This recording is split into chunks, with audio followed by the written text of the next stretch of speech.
Shalom, shalom, mtakatifu mwana wa Mungu.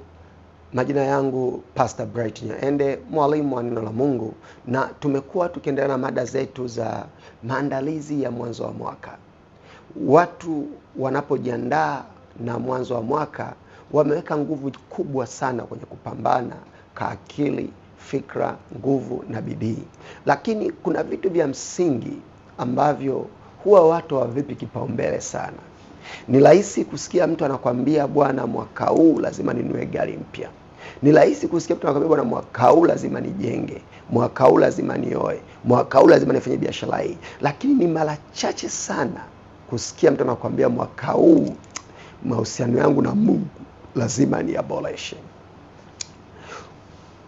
Vitu vingi tunavyovihangaikia ni matokeo ya mahusiano bora na Mungu.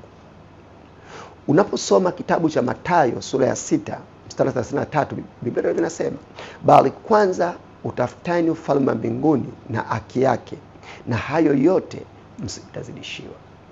Sasa anasema principle ya kwanza, kanuni ya kwanza, utafute kwanza ufalme wa mbinguni na hayo yote mtazidishiwa.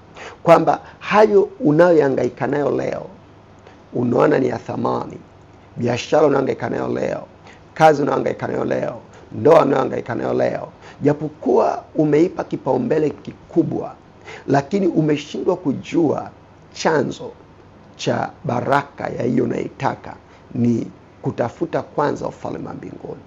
Ndio maana Yesu anawakumbusha wanafunzi wake, anawaambia baraka ni kitu ambacho kipo kwa ajili ya utakatifu wa Mungu.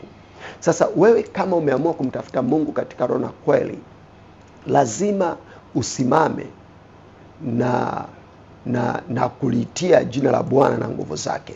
Yaani unapotumia muda wako kusoma neno la Mungu, kufanya maombi, kushirikisha wengine upendo wa Mungu, labda kumtolea Mungu zaka na sadaka, kushiriki ibada, unapopambana kutafuta ufalme wa Mungu, Mungu naye pia anashughulika na mambo yako. Ndio maana Mathayo ile 6:34 Yesu akamalizia akasema, basi msisumbuke ya kesho, kwa kuwa kesho itajisumbukia yenyewe, yatosha maovu kwa siku yake. Yaani Yesu alikuwa anasema unapotafuta kwanza ufalme wa mbinguni na haki yake, hayo mambo mengine, kuna siku nilikuwa kuambia kwamba kuna mipango mingi unayoiona wewe unaipanga katika mwili, asili yake ni rohoni. Sasa mtu wa rohoni ndio anaweza akajua mambo ya rohoni. Nikakwambia mtu wa rohoni, principle ya kwa mtu wa rohoni ni kuomba. Mtu asiyeomba hawezi kujua mambo ya rohoni. Mtu asiyetembea na Mungu hawezi kujua mambo ya rohoni. Kwa sababu kitabu cha Warumi kinasema, kitabu cha Wagalatia sura ya 6 mstari wa 16 pale nafikiri kinasema, yeye apandaye kwa mwili atavuna uharibifu, bali apandaye kwa roho atavuna uzima wa milele. Kwa sababu kila pandacho mtu ndicho atakachovuna. Sasa unakuta mtu anapambana kweli na biashara, anapambana kweli na kazi, anapambana kweli na ndoa, mpaka amemwacha Mungu, mpaka amemsahau Mungu. Lakini kumbuka neno la Mungu nasema utafute kwanza ufalme wa Mungu na haki yake. Kumbe wakati unaona biashara yako haieleweki, priority yako namba moja wewe ni Mungu. Wakati unaona ndoa yako haieleweki, priority namba moja wewe ni Mungu. Kadiri unavyo prioritize kumtafuta Mungu, Mungu anakufunulia. Kwa sababu mambo mengi unayoona yanaharibika kwenye maisha, ukiona ndoa iliharibika kwenye maisha, ukiona biashara iliharibika kwenye maisha, ukiona chochote kilichokufa kwenye maisha, asili yake ilianzia rohoni.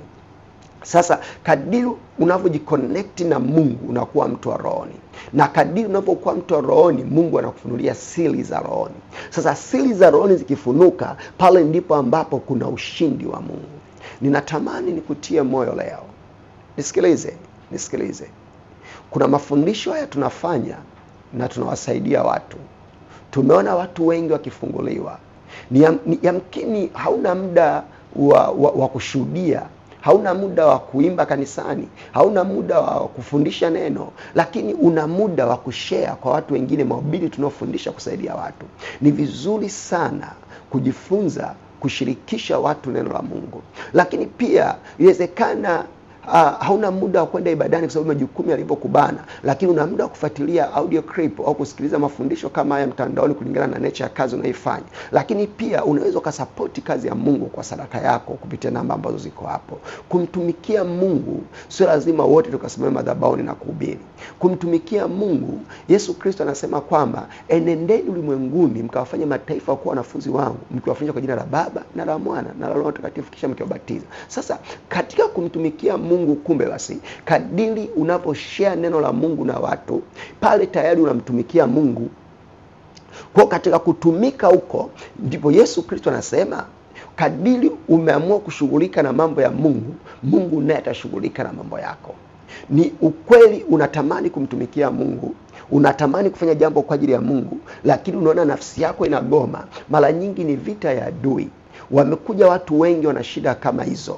Wamekuja watu wengi wanapitia changamoto, wanasema mimi biashara yangu imeharibika, mimi ndoa yangu imekufa, mimi uzao wangu hauleweki, ni mwaka wangapi sasa hivi sipati uzao. Lakini naambia shida yako wewe, how committed you are to God. Sababu Biblia inasema utafute kwanza ufalme wa mbinguni na haki yake, na mengine yote utazidishiwa. Kuna watu wanapitia changamoto hawataki kuoa, lakini sasa unakuta kumbe ni roho za familia zimezuia pale.